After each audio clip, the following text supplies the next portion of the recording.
Més de 2.000 persones s'han concentrat aquest matí a la manifestació amb motiu del Dia Internacional de la Classe Treballadora. La coordinadora del 1er de maig del Vallès Occidental ha organitzat la protesta que ha acollit diverses entitats de l'esquerra anticapitalista i el sindicat CGT. La Confederació General del Treball de Catalunya no només ha volgut manifestar-se en contra de la reforma laboral, sinó del que consideren unes polítiques del govern català i de l'Estat que atempten als drets socials de la ciutadania.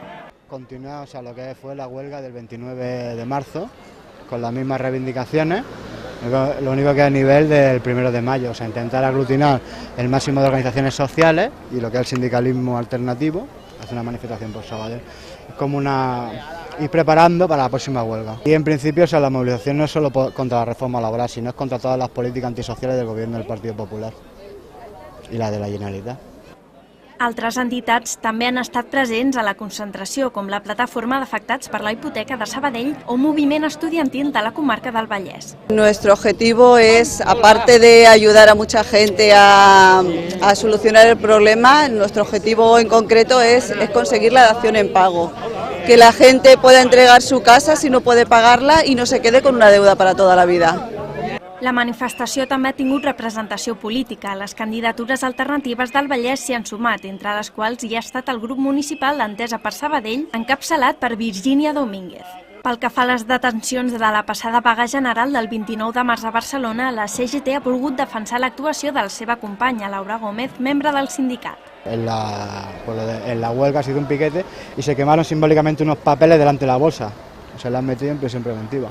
Las detenciones son completamente arbitrarias y políticas. Lo que se está mandando una consigna del Estado es de reprimir todo lo que sea disidencia. A Sabadell, els fills de Conchi Àrias van ser 2 dels 6 detinguts també el 29 de març. Pel moment, el procés judicial no ha avançat. Aún no sabemos nada, pero estamos a la espera. Bueno, unas detenciones que no tienen lógica ninguna, eso por supuesto. Y luego aparte el trato que han tenido no solo con mis 2 hijos, sino con los demás chicos que había. Unos tratos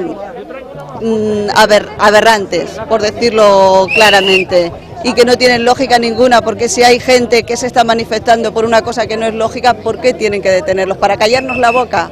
Como de costumbre, no es lógico. Incluso había gente que ni siquiera estaba en la manifestación, estaba pasando por allí.